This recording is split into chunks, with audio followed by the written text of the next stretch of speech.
Which Bravo celebrity is throwing a breakup party? Yeah, I guess that's a thing now. And which Bravo celebrities have finally made it official? All this and more right now. Virtual reality. Hi, I'm Danny. And I'm Evan. And maybe turn your volume down this week because we're going to get into a lot of screaming on virtual reality. Get ready. So the major screaming moment had to be on Salt Lake City on that bus. These ladies should not be on buses anymore because they were shouting about things that I don't even know what they were shouting about, Evan. Do you? No, and I don't even think Lisa Barlow knew what she was shouting about. Or I'm f***ing out. Okay, now I'm confused at what we're saying. There was a lot going on. There was like talk of Meredith's affair. There was the whole double standard thing about hiring private investigators. I mean, I'm still confused. Like it was 9 fights at once, and about so many of the people that weren't even on the bus. Like if Miss Frizzle, she would have pulled it over. Miss Frizzle would have been like, everyone handle yourself, fix yourselves, because I am confused. Can we buy a vowel somewhere? I don't know what's going on, but Andy does.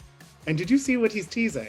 Yes, I am quaking in my boots with excitement and anticipation. I don't know what he's talking about, but apparently there's going to be some big bombshell that will change the cast forever. And so I'm curious, Danny, what do you think it's about? I think, and I mean, allegedly, unallegedly, but I feel Jen bringing up the Meredith affair thing and that being left in, and all the rumors that we all have read online about a certain man that maybe 2 people might have I think we're gonna get some rendezvous exposure, if you will. I'm definitely hoping to get more clarity on that situation, but I also think it might have something to do with Little Miss Mary Cosby and her cult. I'm kind of hoping it is, just because I feel like we've been only scratching the surface really of these cult allegations. Like I need more, I need crazy cult leader Mary to emerge. No, I know, because there's Chick-fil-A and I feel like there's gonna be cult-filla and we're gonna be filla all of it. And that is probably why she didn't go to the reunion, because Andy said they ladies watched this moment again before that to prepare for it. And maybe Mary's the best defense instead of a good offense is just not showing up, I guess. Yeah, I mean, I had a source tell me that she did not want to talk about the cult stuff. She didn't want to talk about the allegations of racism either. She was scared. I mean, also, I will be the last person to defend Jen Shaw. I'm sure she didn't want to talk about being arrested and all that. She showed up in an outfit. We don't have to talk about the Salt Lake City reunion looks because look away, but she showed up. I know. You got to give props to someone like Jen and even Erica Jane, who showed up when it was really tough. So I don't know, kind of lame of Mary not to show up. I would have loved to see her say her piece and maybe take a little bit of accountability. Yes. But maybe she was scared she would say something and then Jesus would come after her. That's true. The body of Christ compelled her to stay in her closet with her 900 Louis Vuittons. Speaking of people who are really trying to make the most of their life, Vicki she's having her little breakup party, but I don't think she's taking this breakup well because Tamra kind of let us know about how she was doing before this breakup party was announced. There is so much chaotic energy surrounding Vicki's feelings after her breakup with Steve. 1 minute she's planning this breakup party at a male strip club to celebrate the end of it. On the other hand, she is chasing Steve out of a restaurant when she sees him with the new fiance. So what is going on? I need to know. I know. I was fully crying, imagining Vicki just on the set of Halloween, chasing after Kyle Richards, but it's Steve Lodge just running down whatever restaurant this was. And I gotta give her a little benefit of the doubt. Maybe she just wanted to get her 10,000 steps in. A lot of people have that goal set, and maybe Steve and the fiance was just in the way, but I feel she had a lot of anger to let out. And of course, oh my God, everyone goes on Jeff Lewis to talk some shit. And I'm glad Tamra did for this because it was juicy and I did feel bad for Vicki. Only 2% though, only 2%. I cannot wait to see her completely go balls to the wall crazy at her male review breakup party. Can you just imagine the pictures, the footage of Vicki whooping it up with the cast of Magic Mike? It's honestly the one thing helping me get through January because this month is so long, but the male strippers I'm sure are longer and Vicki will be very happy hanging out with all of them, getting over Mr. Steve. well, she's getting over a breakup.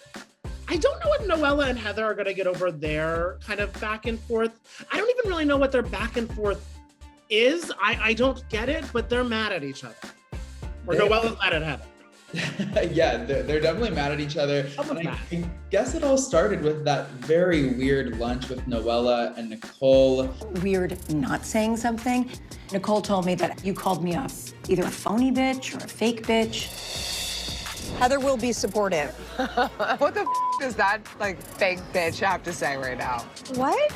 But after she brought her into the mansion, she brought her into the podcast studio, which Noella was just not vibing with all the pictures of Heather Dubrow all over the wall. She called her a narcissist, and to be honest, I kind of can't argue with it.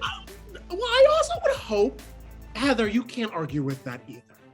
I never want to I think there are just, it's a wall. I thought it for a second, I was like, oh, that's nice wallpaper. I'm like, oh, it's press clippings on the wall of her face? I'm like, what is this single white femaling yourself going on? It's very intense.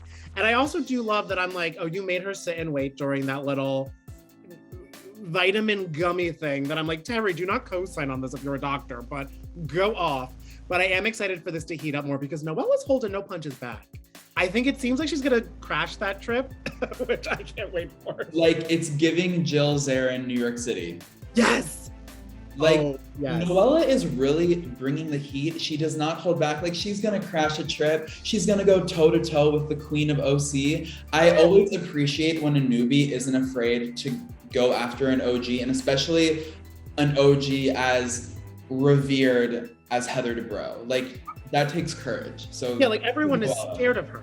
Yeah, so good for Noella. And I do love the relatable moment of her probably drunk talking to her driver about her ex. I'm like, we have all been there, Noelle. You're stronger for it. I mean, maybe. And I do love that she taught Gina about continence. Well, I mean, the Housewives have so much drama and breakups, but you got some exclusive about the new Summer House season coming out, which I'm so excited about.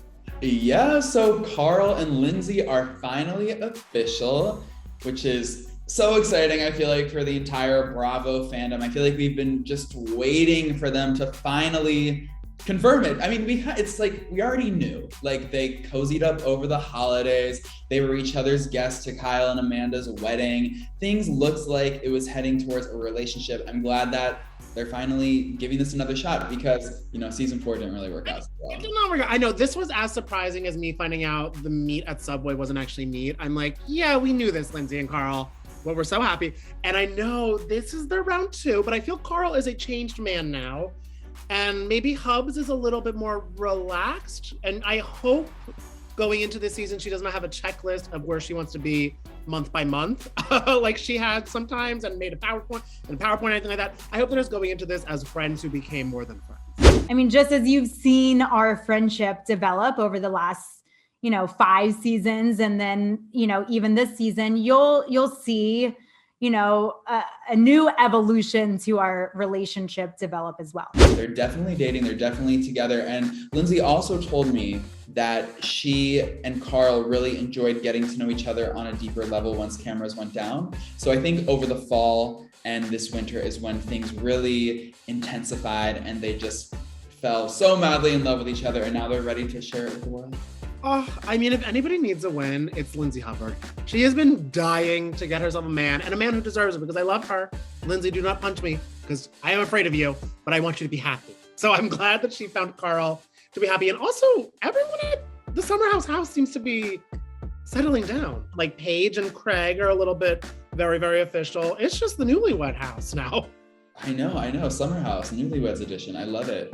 It's so good. Oh, God bless them. But I know if anybody knows how to fight while in love, it is them. And there will be rosé thrown in faces and in a pool. And I always feel bad Bravo will never get their security deposit back for those houses, because that's so weird, Danny, because I was watching the screener for the premiere episode, and that was my first thought. I was like, who would ever trust these kids to take over their house for a summer? The filming fee and the cleaning fee must be astronomical. Not in my backyard, front yard, side yard. I don't have any of those yards. I live in an apartment, but no way. They can't even come into my studio apartment. All right, and now we're curious, which Summer House romance are y'all most interested to see play out real time? Let us know in the comments below.